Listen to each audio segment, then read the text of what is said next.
नमस्कार, मैं हूं आपके साथ अभिषेक पुंडीर। क्या भारत में गृह युद्ध छिड़ने वाला है? ये सवाल पिछले 10 दिनों से अपना जवाब ढूंढ रहा है। मतलब जैसे ही देवभूमि के हल्द्वानी में हिंसा भड़की, बेखौफ होकर देश में मौजूद शांति के दूतों ने पत्थर बरसाए, आगजनी की, पुलिस वालों को जिंदा जलाने की कोशिश तक की। ये दंगा हिंदू मुस्लिम का दंगा नहीं था, ये सीधा प्रशासन से टकराव था। उसके बाद यूपी को भी सुलगाने की कोशिश की गई और इन सबके बीच एक खबर मेरठ से सामने आई। खबर ऐसी थी जिसने सबके होश उड़ा दिए। मेरठ शहर के जावेद से 4 टाइम बॉम्ब बरामद किए गए। ये कार्रवाई इंटेलिजेंस ब्यूरो और यूपी एसटीएफ ने साथ मिलकर की थी। जावेद को पकड़ा गया, पूछताछ की गई और पूछताछ में जो सामने आया वो और भी ज्यादा हैरान करने वाला था। जावेद ने पूछताछ में उगला है कि वो इससे पहले 200 बम बनाकर डिलीवर भी कर चुका है। ये बात जैसी एजेंसियों को पता चली, एजेंसियों में हड़कंप मच गया। और इससे भी ज्यादा हैरान करने वाली बात यह थी कि बम किसी इमराना नाम की महिला ने बनवाए थे, जिनकी डिलीवरी यूपी के मुजफ्फरनगर में कर दी गई थी। इस राज के बाहर आने के बाद यूपी में हड़कंप मचा है। पुलिस उस इमराना को ढूंढने में लगी है जिसने इतनी बड़ी संख्या में बम बनवाए थे। इस इमराना की कुंडली आपको बताऊं, उससे पहले जान लीजिए कि जब हल्द्वानी में पत्थरबाजी की गई थी तो उसमें भी बुरके वालियां शामिल थी। शाइस्ता परवीन भी बुरके के पीछे से ही अतीक का काला कारोबार संभालती थी। और अब इमराना, जिसने 200 बम बनवाए हैं, तो ऐसा कहा जा सकता है कि अब इन कट्टरपंथियों ने अपने काम करने का तरीका बदल दिया है और अब बुरके की आड़ में सारे देश विरोधी कामों को अंजाम दिया जाता है। चलिए अब आपको बताता हूं कि इमराना ने बम क्यों बनवाए और कब बनवाए थे।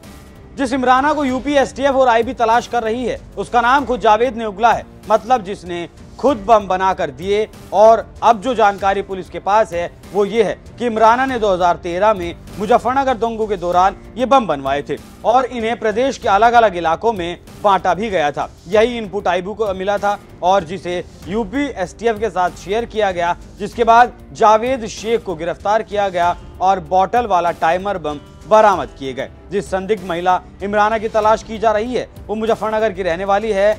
इस इमराना ने इतने बमों का क्या किया, एसटीएफ अब इस बात की जांच कर रही है। इस इमराना की तलाश में मुजफ्फरनगर में कई जगहों पर छापेमारी की गई लेकिन वो नहीं मिली।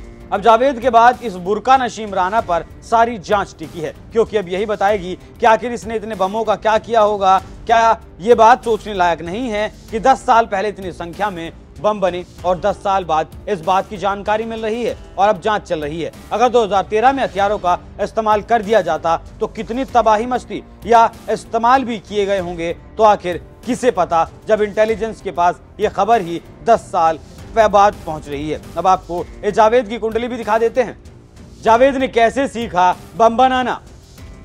एसटीएफ और आईबी की इस संयुक्त जांच में पता चला है कि जावेद ने बम बनाने का हुनर अपने ही चाचा से सीखा है, जिसका नाम मोहम्मद अर्शी है। चाचा पटाखे बनाने का काम करता था और पटाखों की आड़ में बम भी बनाता होगा, तभी जावेद ने सीखा भी होगा। तो इसके चाचा को भी धरना चाहिए, क्योंकि चाचा भी मुजफ्फरनगर का रहने वाला है और जिस संदिग्ध इमराना की मुजफ्फरनगर में तलाश की जा रही है वो भी मुजफ्फरनगर की रहने वाली है। साथ ही इस जावेद ने यह भी बताया कि बम बनाने के लिए उसने ग्लूकोज की बोतलें डॉक्टरों से हासिल की, लोहे की गोलियां साइकिल की एक दुकान से लाया था। वहीं टाइम बॉम्ब में लगाने के लिए घड़ियों को वो दुकान से खरीद कर लाया था। वैसे यहाँ सोचने वाली बात यह भी है कि लोग मौत का सामान आसानी से घरों में बैठकर तैयार भी कर लेते हैं और किसी को कानो कान खबर नहीं मिलती। तो जो सवाल मैंने शुरू में पूछा था कि क्या देश गृह युद्ध की तरफ बढ़ रहा है, वो सही है या नहीं, इस पर जवाब दीजिएगा। आखिर ये लोग बम बना किसके लिए रहे हैं? भारत की सरकारों ने तो इन्हें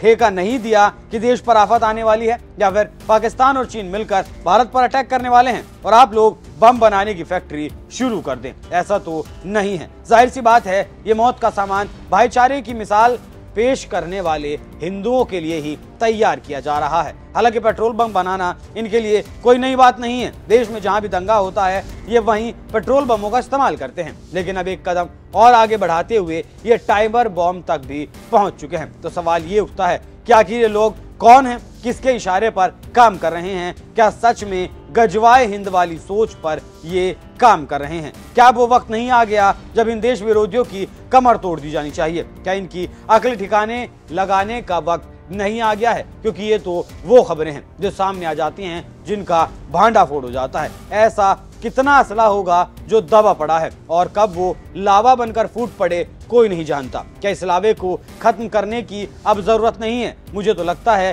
कि सोच को खत्म करने की अब जरूरत है और जितनी जल्दी हो सके इस गजवाए हिंद वाली सोच को, देश विरोधी सोच को खत्म कर देना चाहिए। आपकी क्या राय है? अपनी राय हमें कमेंट कर जरूर बताइएगा। नमस्कार।